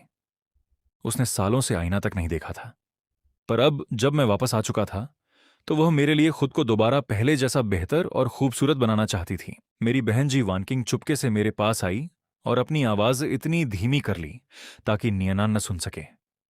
सच सच बता, तू अचानक से इतना कैसे बदल गया? नियनान के इस बेइंतहा प्यार को देखकर तेरा दिल पिघल गया या फिर अचानक तेरा जमीर जाग गया? ये सब तेरे मिजाज से मेल नहीं खाता। इससे पहले कि मैं कोई जवाब देता, नियनान ने तुरंत आगे बढ़कर बड़े यकीन के साथ कहा, दीदी आप नहीं समझेंगी, बोड़ा मुझसे बहुत प्यार करते हैं। भले ही उन्होंने पहले मुझे मारा पीटा हो, पर इसका मतलब यह बिल्कुल नहीं कि वे मुझसे प्यार नहीं करते। वान किंग ने उसे किसी बेवकूफ की तरह दया भरी नजर से देखा। अगर मैं किसी लड़की को जान से मारूं तो क्या वो भी मुझ पर यूं ही जान छिड़केगी? क्या आपने कभी सोचा है कि शायद मार आपको ही पड़ने वाली हो? नियनान ने बड़ी संजीदगी से टोकते हुए कहा। वान किंग का हवा में उठता हाथ वहीं थम गया और उसने डर के मारे चुप्पी साध ली। हम सब मंदिर पहुंचे। वहां के बूढ़े बौद्ध भिक्षु ने जैसे ही मुझे देखा, उनकी भ्रिकुटी तन गई, पर उन्होंने हाथ जोड़कर प्रणाम किया। वान किंग तुरंत आगे बढ़ी। महाराज, मेरे भाई का इलाज कीजिए, इस पर किसी साये का साया है। एक्सीडेंट के बाद से यह अपनी पुरानी बातें तक भूल चुका है। यह अपने अतीत की यादें भूल चुका है, भिक्षु ने मुस्कुराकर कहा। हां हां महाराज, इसने इतने बुरे काम किए हैं कि हमें डर है ये नरक में सड़ेगा, वान किंग बोलती चली गई। मैंने छिड़कर वान किंग की तरफ लात चलाई। चुप रह, तेरी इतनी लंबी जबान है, तुझे जरूर नरक में सजा मिलेगी। भिक्षु मुझे मंदिर के अंदर ले गए। मैंने भगवान के सामने माथा टेका और पूछा, महाराज, क्या आप जानते हैं कि मेरे साथ क्या हुआ है? मैं कौन हूं? जो बीत गया उसकी कश्मकश में क्यों पड़ते हो? जो सामने है उसकी कद्र करो और अपनी बची हुई जिंदगी को संवारो, भिक्षु ने शांति से कहा। पर मेरे दिल का बोझ कम नहीं होता। कभी कभी लगता है कि मुझे जिंदा रहने का कोई हक ही नहीं है। भिक्षु ने कहा, शास्त्रों में लिखा है, सत्य और अपनों की रक्षा के लिए बुराई का अंत करना पाप नहीं होता। मन का खौफ निकालो और इस ग्लानि को त्याग दो। भिक्षु की बातों से मेरे दिल का भारीपन काफी हद तक दूर हो गया। उन्होंने मुझे एक पवित्र जापमाला थमाई। जब मैं अंदर से बाहर आया तो नियनान मंदिर के आंगन में भगवान की मूर्ति के सामने घुटनों के बल बैठी प्रार्थना कर रही थी। आनान, मैंने धीरे से पुकारा। धूप में खड़ी होकर उसने पीछे मुड़कर देखा और उसके चेहरे पर एक बेहद सुंदर मुस्कान खिल उठी। महाराज ने क्या कहा? उसने घबराकर मेरे हाथ पैर टटोले, जैसे डर रही हो कि मैं गायब ना हो जाऊं। कुछ नहीं, बस थोड़ी बातचीत हुई और उन्होंने यह माला दी। मैंने अपनी कलाई दिखाई। वापसी के रास्ते में वानकिंग ने कहा, बोड़ा, अब तुम कंपनी में वापस आ जाओ। वहां के डिजाइनर्स किसी काम के नहीं हैं। मुझे तुम्हारी सख्त जरूरत है। मैं अपने समय का एक नामी डिजाइनर था, पर इन 3 सालों के अंधेरे में मेरा करियर तबाह हो गया था। ठीक है, मैं काम संभाल लूंगा। मैंने हामी भरी। तभी गाड़ी में एक अजीब सा झटका लगा। मैंने रियर व्यू मिरर में नियनान की तरफ देखा। उसकी आंखों में एक पल के लिए भयानक खौफ और अंधेरा छाया और फिर गायब हो गया। क्या हुआ? सब ठीक है? मैंने उसका कंधा छुआ। उसका शरीर एक पल को कांप उठा। हाँ, बस सड़क थोड़ी खराब थी। पर उस पल के बाद से नियनान पूरे सफर में एक शब्द नहीं बोली। घर पहुंचते ही उसने खुद को अंधेरे स्टडी रूम में बंद कर लिया। मैंने हिचकिचाते हुए दरवाजा खटखटाया। दरवाजा थोड़ा सा खुला। अंदर गहरा अंधेरा था। अचानक एक ताकतवर हाथ ने मुझे अंदर खींच लिया और ठंडी दीवार से सटा दिया। अंधेरे में नियनान की गर्म सांसें मेरी गर्दन पर महसूस हो रही थीं। भैया, उसने मुझे दीवार और अपने जिस्म के बीच भींचते हुए बेहद धीमी और कांपती आवाज में पुकारा। तुम काम पर क्यों जा रहे हो भैया? तुमने तो कहा था कि तुम मुझे कभी छोड़कर नहीं जाओगे। नियनान की आवाज में एक अजीब सा दीवानपन और सनक थी। उस पल मुझे पहली बार महसूस हुआ कि नियनान बदल चुकी है। उसके अंदर एक ऐसा खौफनाक रूप था जो मुझे डरा भी रहा था और जिस पर तरस भी आ रहा था। आनान, मुझे काम तो करना ही पड़ेगा ना? मैं ऐसे मुफ्त में थोड़े ही बैठ सकता हूं, मैंने मुस्कुराते हुए कहा। और मैं तो पहले भी काम करता ही था।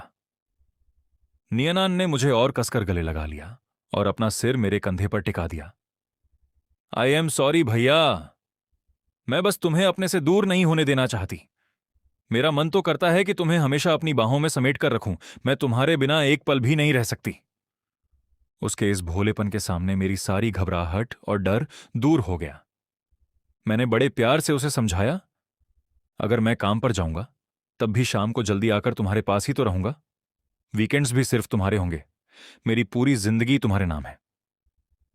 ठीक है, उसने अपनी आवाज में वही मिठास लाते हुए कहा, मैं हमेशा अपने भैया की बात मानूंगी।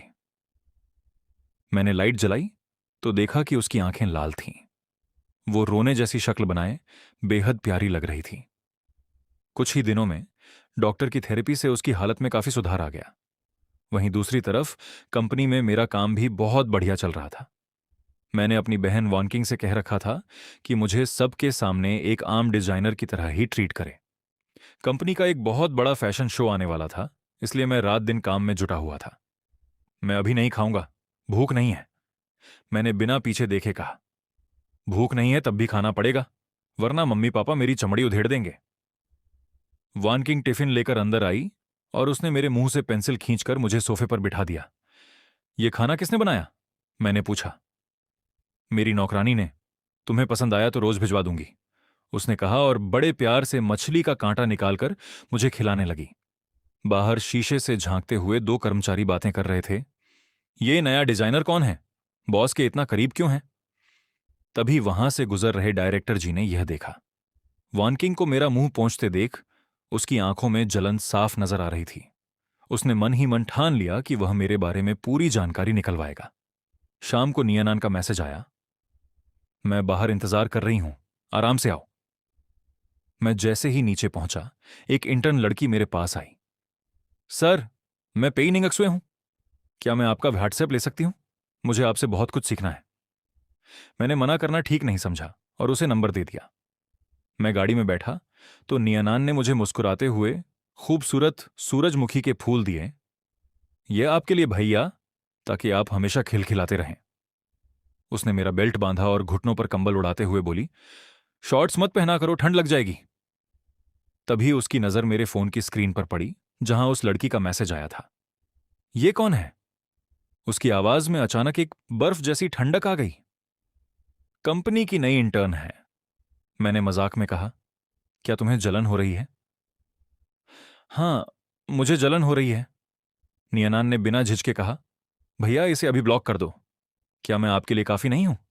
क्या वो मुझसे ज्यादा खूबसूरत है? बिल्कुल नहीं, मैंने उसकी खूबसूरत आंखों और तीखे नैन नक्शों को देखते हुए कहा, तुमसे खूबसूरत कोई नहीं है, पर वो सिर्फ एक कलीग है। ऐसे ब्लॉक करना अच्छा नहीं लगेगा। नियनान की आंखों में एक भयानक अंधेरा छा गया। उसने बिना कुछ कहे गाड़ी स्टार्ट की। जैसे ही वो इंटर्न लड़की सड़क पार करने के लिए आगे बढ़ी, नियनान के चेहरे के एक्सप्रेशंस पूरी तरह बदल गए। अगले ही पल उसने पागलों की तरह एक्सीलेटर पर पैर दबा दिया और गाड़ी सीधा उस लड़की की तरफ तूफानी रफ्तार से दौड़ पड़ी। नियनान, तुम ये क्या कर रही हो? मेरी भयानक चीख गाड़ियों की तेज गड़गड़ाहट और चीखते हुए टायरों के शोर में पूरी तरह दबकर रह गई। पेई निंगसुए से महज 1 मीटर की दूरी पर कार कानफोड़ू ब्रेक के साथ रुकी। वो बेचारी लड़की खौफ के मारे बदहवास होकर जमीन पर गिर पड़ी और दहशत में पीछे हटने लगी। मैं तुरंत सीट बेल्ट खोलकर कार से उतरा और दौड़कर उसके पास गया। तुम ठीक तो हो? कहीं चोट तो नहीं लगी? बताओ, क्या अस्पताल चलें? पेई निंगसुए का चेहरा डर के मारे एकदम पीला पड़ा हुआ था। उसने कांपते हुए ना में सिर हिलाया। तभी नियनान भी कार से नीचे उतरी। उसने बड़े अजीब और उकसाने वाले अंदाज में अपने हाथ बांधे और निंगसुए के गले को छूने की कोशिश की, तो मैंने गुस्से में उसका हाथ झटक दिया। दूर हटो तुम, जरा पीछे रहो। नियनान सहम गई और पलभर में बेहद मासूम सी शक्ल बनाकर पीछे हट गई। मैंने निंगकसुए से माफी मांगी। मुझे माफ कर दो, मेरी पत्नी अभी नई नई ड्राइविंग सीख रही है। तुम अस्पताल जाकर चेकअप करा लो, सारा खर्चा मैं उठाऊंगा। ना, नहीं सर, मैं ठीक हूं। निंगकसुए कांपती हुई किसी तरह वहां से भाग निकली।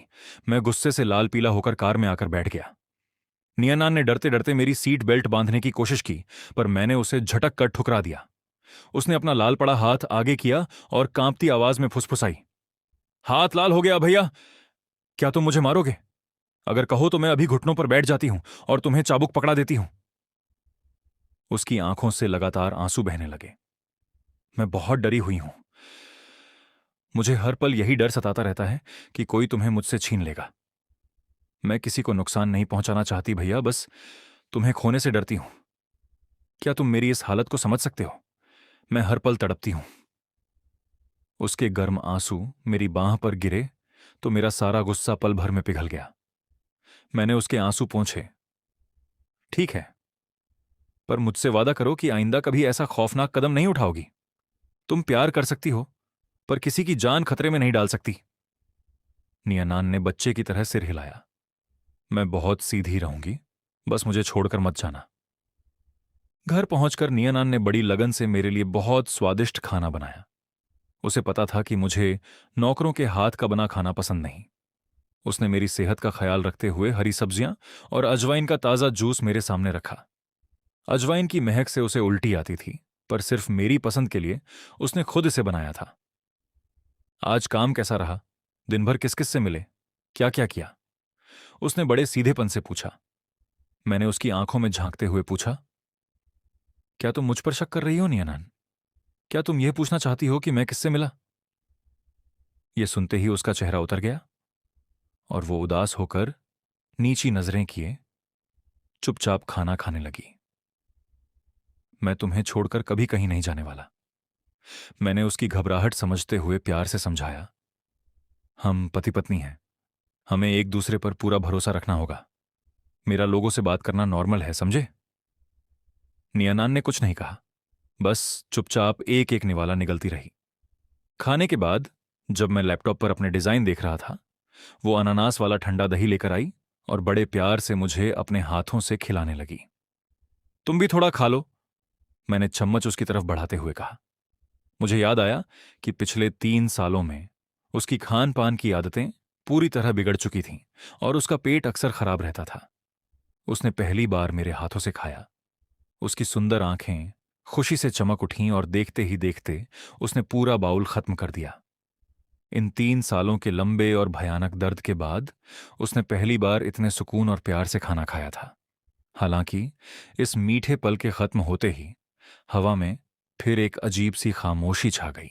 उसने दराज से दर्द की गोलियां निकालीं और 2 गोलियां निगल लीं। पेट का दर्द धीरे धीरे पूरे शरीर में फैल रहा था। माथे पर पसीना आ गया था और शरीर कांप रहा था। बगल के कमरे से बाथरूम का दरवाजा बंद होने की आवाज आई। उसे पता चला कि मैं कमरे में आ गया हूं, इसलिए उसने अपना हाथ मुंह से दबा लिया ताकि उसकी चीख बाहर ना निकल सके। उसे दर्द से डर नहीं लगता था, पर वह नहीं चाहती थी कि मैं उसकी इस हालत को देखूं। थोड़ी देर बाद जब वह दीवार के सहारे खड़ी हुई तो पूरे कपड़े पसीने से भीगे थे। वह धीरे से बाहर आई। बगल का कमरा शांत था। उसने मेरा बिस्तर न खराब करने के ख्याल से चुपचाप एक कंबल उठाया और मेरे कमरे के दरवाजे के बाहर ठंड में जमीन पर ही बैठ गई। दरवाजे के पार ही सही, मेरे इतने करीब होना भी उसे एक अजीब सी खुशी दे रहा था। आधी रात को मैं एक भयानक सपने से हड़बड़ाकर उठा।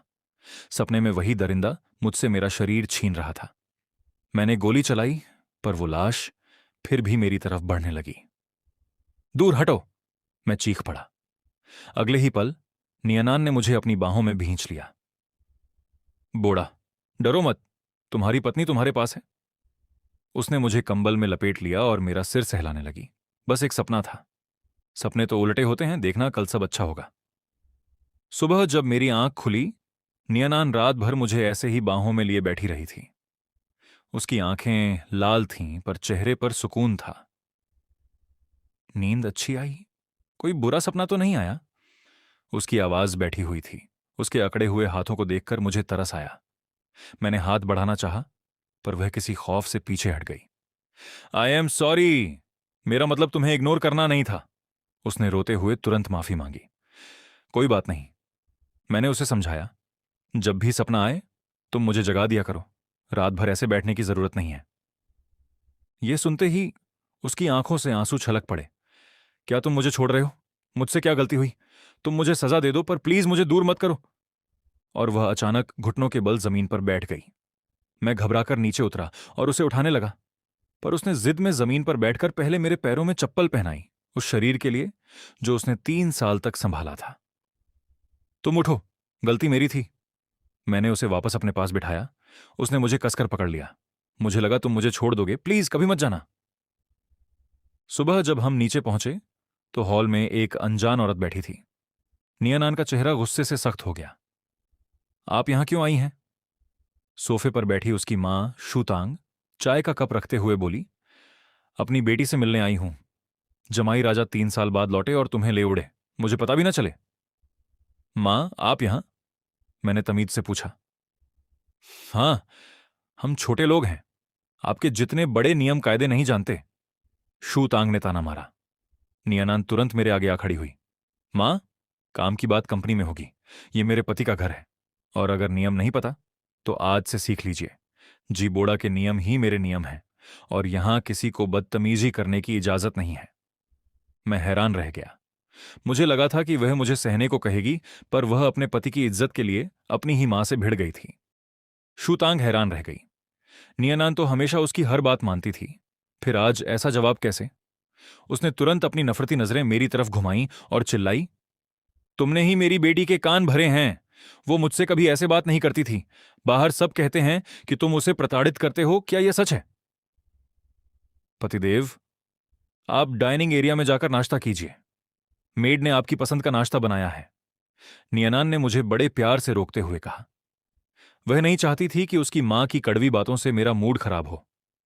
जैसे ही मैं वहां से हटा, नियनान के चेहरे से प्यार का मुखौटा उतर गया। उसकी ठंडी आंखें देखकर शूतांग का दम घुटने लगा। मां? नियनान की आवाज में बर्फ जैसी ठंडक थी। आपको आज मेरी चिंता कैसे हो आई? क्या आपकी कंपनी डूबने वाली है, या फिर मेरी बहन ने कोई नई मुसीबत खड़ी कर दी है? वह सोफे पर बैठ गई। किसी से मदद मांगनी हो तो मांगने का सलीका होना चाहिए। जी बोड़ा मेरे पति हैं, मेरी जान से भी बढ़कर हैं। जब आपने मुझे आवारा छोड़ दिया था, अगर बोड़ा ने अपनी सबसे प्यारी चेन बेचकर मेरी डॉक्टर की फीस न दी होती तो मैं मर चुकी होती। उस वक्त मैं चाहती थी कि आप मर जाएं। उसके आखिरी शब्द सुनकर शूतांग कांप उठी। मैं तो बस तेरी फिक्र कर रही थी, उसने किसी तरह अपनी हिम्मत जुटाकर कहा। एक विदेशी कंपनी से डील है, मुझे तुम्हारी मदद चाहिए। कल सुबह तुम्हें मीटिंग में आना होगा। ठीक है, मैं आ जाऊंगी, नियनान ने ठंडे अंदाज में कहा। अब आप जा सकती हैं। आइंदा यहां मत आना, मैं नहीं चाहती कि मेरे पति को कोई परेशानी हो। शूतांग गुस्से में अपना बैग उठाकर बाहर निकल गई। दरवाजे पर नियनान की असिस्टेंट लिन वान वान सामने आ गई। शूतांग ने अपना सारा गुस्सा उस बेचारी लिन वानवान के मुंह पर एक जोरदार थप्पड़ मार निकाल दिया। थप्पड़ खाकर लिन वानवान सुन्न रह गई। जब वह अंदर आई तो नियनान ने उसका लाल गाल देखा। उसने मारा? असिस्टेंट ने रोते हुए हाँ में सिर हिलाया। उससे दूर रहा करो, इस महीने तुम्हारा बोनस डबल हो जाएगा, नियनान ने कहा। डबल बोनस का सुनते ही असिस्टेंट का दुख तुरंत गायब हो गया। तभी मैं डाइनिंग रूम से बाहर आया और लिन वानवान का सूजा हुआ गाल देखकर चौंक गया। आनंद, तुमने इसे मारा? नियनान की आंखों में तुरंत बेचारगी और आंसू भर आए, मानो किसी ने उस पर बहुत बड़ा झूठा इल्जाम लगा दिया हो। लिन वानवान डर गई और तुरंत बोली, नहीं नहीं सर, मैडम की मां ने मुझे मारा था। मैडम ने तो मुझे बोनस दिया है। मुझे अपनी गलती का एहसास हुआ और मैंने तुरंत माफी मांगी। आई एम सॉरी आनंद, मुझे लगा। नियनान ने रोती हुई आवाज में कहा, मुझे कोई बुरा नहीं लगा। बस आप एक बार मुझे वाइफ कह दीजिए, मेरा दिल बहुत दुखी है। मेरी प्यारी वाइफ? I am sorry. मैंने जैसे ही कहा, वह भागकर मेरी बाहों में समा गई। उसने मेरा कॉलर बोन अपने दांतों से हल्का सा दबाया, मानो यह यकीन कर रही हो कि उसका पति सच में उसके पास है। पीछे खड़ी लिन वानवान अपनी आंखें फटी की फटी देखती रह गई। जो बॉस पूरी कंपनी के लिए एक सख्त और खौफनाक इंसान थी, वह अपने पति के आगे इतनी नाजुक कैसे हो सकती थी? नियनान ने धीरे से अपना मुंह हटाया और मेरे उस निशान को सहलाते हुए बोली, चलिए नाश्ता कर लीजिए, फिर साथ में काम पर चलेंगे। मैं जानता था कि उसका बचपन कितना मुश्किल बीता था। पिता की मौत के बाद मां ने दूसरी शादी कर ली और इसे लावारिस छोड़ दिया। विदेशों में अकेले भूखे प्यासे रहकर इसने जो तड़प सही थी, उसका अंदाजा लगाना भी मेरे लिए मुश्किल था। इसीलिए आज मैं उसका हर पागलपन सहने को तैयार था। आन, मैंने प्यार से कहा, अगर तुम अपनी मां से सुलह करना चाहती हो तो मैं तुम्हें नहीं रोकूंगा। तुम जो भी फैसला लोगी, मैं तुम्हारे साथ हूं। उदास मत हो, मैं हूं ना। मैं सूप का ढक्कन हटाने झुका तो नियनान ने झटके से अपना हाथ आगे करके मुझे रोक दिया। आह! मेरा हाथ सीधे उसके हाथ पर जा लगा। ढक्कन बहुत गर्म था। उसने दर्द से आह भरी, पर हाथ पीछे नहीं खींचा। तुम कितने लापरवाह हो, उसने भवें सिकोड़ते हुए कहा। उसकी आवाज में बेपनाह प्यार था। यह बहुत गर्म है, लाओ अपना हाथ दिखाओ। मैंने घबराकर उसका हाथ थाम लिया। उसकी हथेली लाल हो चुकी थी। नौकरानी तुरंत बर्न क्रीम लेकर आई। मैं उसके हाथ पर फूंक मारते हुए क्रीम लगाने लगा। मेरे सामने खड़ी यह मासूम औरत और अपनी मां के सामने खौफनाक बोलने वाली औरत, इनमें से असली नियनान कौन थी? क्या दर्द हो रहा है? मैंने खुद को कोसते हुए पूछा। थोड़ा सा। उसकी आंखें चमकी। अगर हस्बैंड एक किस कर दें तो दर्द गायब हो जाएगा। बचपन से मुझे किसी का प्यार नहीं मिला। अच्छा अच्छा, ठीक है। मैंने मुस्कुराकर हार मान ली। जैसे ही मैं उसके गाल पर किस करने झुका, नियनान ने चेहरा घुमा दिया और उसके नरम होंठ सीधे मेरे होंठों से टकरा गए। उसने मुझे बाहों में भींच लिया और एक गहरा किस करने लगी। किस करते वक्त आंखें बंद करते हैं। उसने अपनी गर्म हथेली से मेरी आंखें ढक दी। जब मेरा दम घुटने लगा, तब उसने मुझे छोड़ा और अपने अंगूठे से मेरे होंठ पोंछे। उसकी आंखों में छिपे जुनून को उसने बहुत मुश्किल से दबाया। आई एम सॉरी, तुम्हें बहुत याद कर रही थी। वह 3 सालों तक बिना आत्मा वाले शरीर के साथ रही थी और अब उसका सच्चा प्यार वापस आ गया। वो मैडम, लिन वानवान की आवाज ने माहौल बदल दिया। मैं शर्म से लाल होकर सूप पीने लगा, जबकि नियनान की आंखों में कातिलाना गुस्सा तैर गया। वानवान ने घबराकर 90 डिग्री झुककर कहा, क्लाइंट का टाइम हो गया है, क्या आप थोड़ा जल्दी करेंगी? बिल्कुल नहीं, नियनान ने चबाकर कहा। वानवान तुरंत वहां से भाग निकली। नाश्ते के बाद नियनान ने मेरा फोन छीनकर ऊपर कर दिया। पहले चुपचाप पूरा खाना खत्म करो। मैंने हार मानकर नाश्ता खत्म किया। तभी फोन जोर जोर से बजने लगा। नियनान के मन का अंधेरा फिर जगा। कौन है जो मेरे पति को बार बार मैसेज कर रहा है? मैंने फोन देखा। यह तो मेरी क्लास 11th का ग्रुप है। रीयूनियन पार्टी की बात हो रही है, चलोगी? मैं नहीं जा रही, नियनान ने रूखे से कहा। उसे उनसे कोई मतलब नहीं था। नाश्ते के बाद नियनान मुझे ऑफिस छोड़ने आई और फिर अपनी कंपनी गई। वहां शेन क्यूशुआंग ने गुस्से में फाइल पटकी। हमारे प्रोजेक्ट पर बेकार सामान इस्तेमाल करने का झूठा इल्जाम लगाया गया है, नियनान ने पूछा। न्यूज छपने से किसने रोका? जियांग बेई ने, शेन ने कहा। उससे कहना शुक्रिया, पर मेरे मामलों में टांग ना अड़ाए। नियनान ने शांत आवाज में कहा। मेरी कंपनी इतनी आसानी से नहीं डूबेगी। जो 3 साल से रुका था, अब सब पटरी पर आएगा। तभी लिन वान वान फाइलें लेकर अंदर आई। मैडम, इन प्रोजेक्ट्स के लिए बहुत पैसों की जरूरत है। क्या आपका विदेशी बैंक अकाउंट चालू हो गया है? कंपनी में शेन क्यूशुआंग तो जैसे सुन्न ही पड़ गया। उसे लगा था कि नियनान विदेश पढ़ने गई थी, पर प्रोजेक्ट्स की फाइलें देखते ही उसकी आंखें हैरानी से फटी की फटी रह गईं। इनमें से कोई भी प्रोजेक्ट अगर पैसों की तंगी से बाहर निकल आए तो अंधा पैसा कमाकर दे सकता था। बात हो गई है, वह पैसा इस्तेमाल किया जा सकता है। नियनान ने अकाउंट का स्क्रीनशॉट लिन वानवान को भेजते हुए कहा। मैंने तुम्हें परमिशन दे दी है, जाकर सब अरेंज करो। नियनान, तुम आखिर कौन सी बला हो? शेन क्यूशुआंग कुर्सी से उठ खड़ा हुआ। उसका शरीर गुस्से से कांप रहा था। मैं पैसों के लिए अपने बाप के आगे भीख मांगाने तक की नौबत पर आ गया था, और तुम अब बता रही हो कि तुम्हारे पास ढेरों पैसा है। उसने फाइल उठाकर नियनान पर फेंकी, पर मारते मारते अपना हाथ धीमा कर लिया। गुस्सा मत करो, नियनान ने शांत मुस्कान से कहा। यह मेरा आखिरी ट्रम्प कार्ड था। कंपनी को आगे बढ़ाना है और यह हम दोनों की कंपनी है। तुम पार्टनर हो, बेफिक्र रहो। अब मैं आ गई हूं। दूसरी तरफ मैं क्लास मॉनिटर की लगातार आती कॉल्स को टाल नहीं पाया। जब मुझे पता चला कि बाई रॉक्सी का अब एक बॉयफ्रेंड है, तो मेरी आखिरी झिझक भी खत्म हो गई। मैंने नियनान को मैसेज करके बोल दिया कि शाम को मुझे लेने आने की जरूरत नहीं है, और कैब लेकर रेस्टोरेंट पहुंचा। दरवाजे पर ही मॉनिटर मिला। एक खास मेहमान को लेने गया था। तभी पीछे से एक लड़की सूट में बाहर आई। वह मेरी पुरानी सहपाठी बाई रॉक्सी थी। जी बोड़ा। उसकी आंखों में चमक आई। मुझे लगा मेरे आने की वजह से तुम नहीं आओगे। हम तीनों जैसे ही कमरे के अंदर पहुंचे, सन्नाटा छा गया। जब हमने समझाया कि हम बस दरवाजे पर ही टकराए हैं, तब जाकर सब शांत हुए। तभी मुग्गे नाम का लड़का पास आया। सुना है तुम्हारी शादी हो गई? हाँ हाँ, नियनान से, मैंने सहजता से कहा। उसे ज्यादा भीड़भाड़ पसंद नहीं है। नियनान, मुग्गे ने तंज कसा। उसमें ऐसा क्या खास है? नियनान बहुत खूबसूरत है और बिजनेस में भी बेहद कामयाब है, मैंने ठंडा जवाब दिया। मुगे, लगता है तुमसे अंगूर खट्टे होने की बर्दाश्त नहीं हो रही। मुगे चिढ़ गया और उसने वेटर को बुलाकर सबसे महंगी शराब मंगवा ली। आज मैं पिलाऊंगा। मेरी गर्लफ्रेंड के पास बहुत पैसा है। मेरे जैसे बंदे को अमीर बीवी ही मिलनी चाहिए, किसी छोटी कंपनी की प्रेसिडेंट नहीं। शराब चढ़ते ही बाई रुओक्सी मेरे पास आकर बैठ गई। जी बोड़ा, मेरी उस जवानी के नाम एक ड्रिंक पियो, जब मैं तुमसे प्यार करती थी। तुम्हारा बॉयफ्रेंड सुनेगा तो अच्छा नहीं लगेगा, मैंने कहा। मेरा कोई बॉयफ्रेंड नहीं है, उसने उदास होकर कहा। पियो, हमारी पुरानी यादों के नाम। मैं धर्म संकट में फंस गया। मैं सोच ही रहा था कि क्या करूं। तभी एक गोरा सुंदर हाथ आगे बढ़ा और उसने मेरे सामने से ग्लास छीन लिया। नियनान की ठंडी रोबीली आवाज गूंजी। तुम कौन सी यादें ताजा करना चाहती हो, मुझे फर्क नहीं पड़ता, पर जी बोड़ा का पेट खराब है।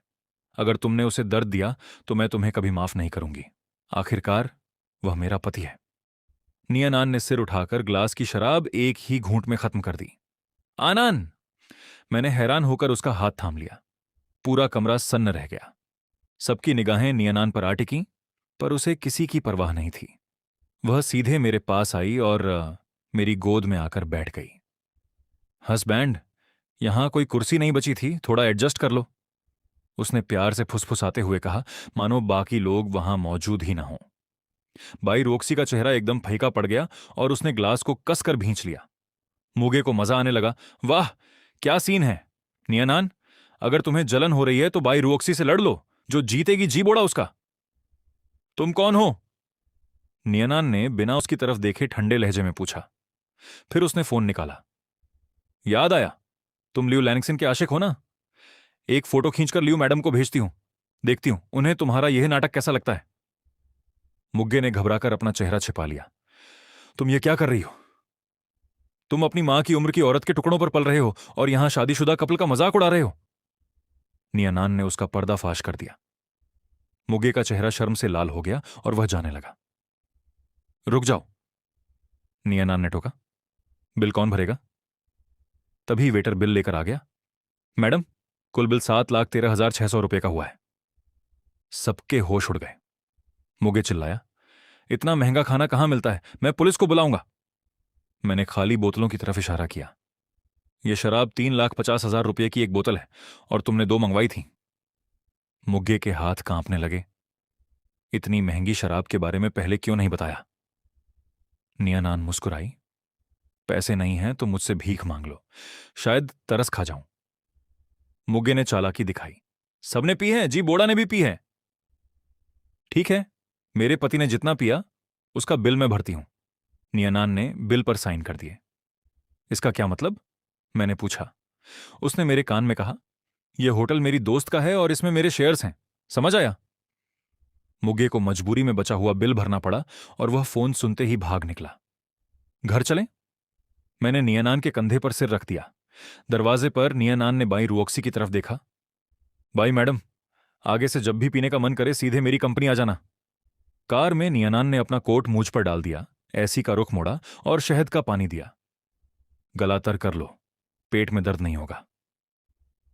मैंने कुछ बोलना चाहा, पर उसने मेरे होंठों पर अपने होंठ रख दिए। शराब के नशे में मैं उसका मुकाबला नहीं कर सका। उसने मुझे कसकर थाम लिया।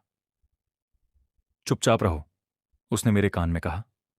यह किस बहुत उतावला और गहरा था, यहां तक कि मेरे मुंह में खून का स्वाद आने लगा। जब वह रुकी तो मैंने देखा कि खून उसका था। तुम्हें चोट लगी? मैंने पूछा। मैंने खुद को काटा। नियनान ने मेरे कंधे पर सिर टिकाया। बाई रुओक्सी को देखकर मैं खुद पर से कंट्रोल खो रही थी। मुझे बहुत जलन हो रही थी। मैंने उसकी गर्दन में बाहें डाली। अरे पगली, बाई रुओक्सी सिर्फ एक क्लासमेट है। चलो अब घर चलते हैं। घर पहुंचकर नियनान ने मुझे नहाने का पानी तैयार करके दिया। आधे घंटे बाद जब मैं बाहर आया तो वह फेस मास्क लेकर इंतजार कर रही थी। उसने मुझे फोन थमा दिया और मेरे बालों को सुखाते हुए सिर की मसाज करने लगी। मुझे एहसास हुआ कि भले ही वह मुझे भैया कहती है, पर ख्याल तो वही मेरा सबसे ज्यादा रखती है। सब काम खत्म होने के बाद नियनान ने बिस्तर बिछाया। माहौल में एक मीठी सी गर्माहट घुलने लगी। जल्दी से अंदर आ जाओ, उसने चादर हटाकर प्यार से बुलाया और मैं झिझकते हुए उसके पास चला गया। मैं पल भर के लिए सन्न रह गया। उसकी यह कैसी अजीब पसंद थी। यह आदत उसने कब से पाल ली? थोड़ा अजीब लग रहा था, पर अगर उसे पसंद है तो मुझे भी कोई ऐतराज नहीं था। मेरे दिमाग में कई तरह के ख्याल आ रहे थे। मैं जब अपने ही ख्यालों में खोया था, तभी मेरे तलवों पर एक बहुत ही आरामदायक मसाज का एहसास हुआ। नियनान मेरे पैर पकड़कर दबा रही थी और भवें सिकोड़कर बुदबुदा रही थी, आगे से इतने सख्त चमड़े के जूते मत पहना करो। दिन भर चलने के बाद उस बेकार रीयूनियन पार्टी में चले गए, क्या पैर दर्द नहीं कर रहे? देखो तो सही, कितने छाले पड़ गए हैं, बहुत दर्द हो रहा होगा ना?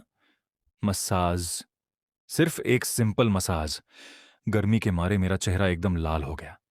मैंने झटके से चादर खींचकर अपना मुंह ढक लिया और दबी आवाज में डांटा, अपना काम करो, चुपचाप पैर दबाओ, इतनी फालतू बातें मत करो। वह हल्के से हंसी, पर उसके हाथों की नरमी कम नहीं हुई।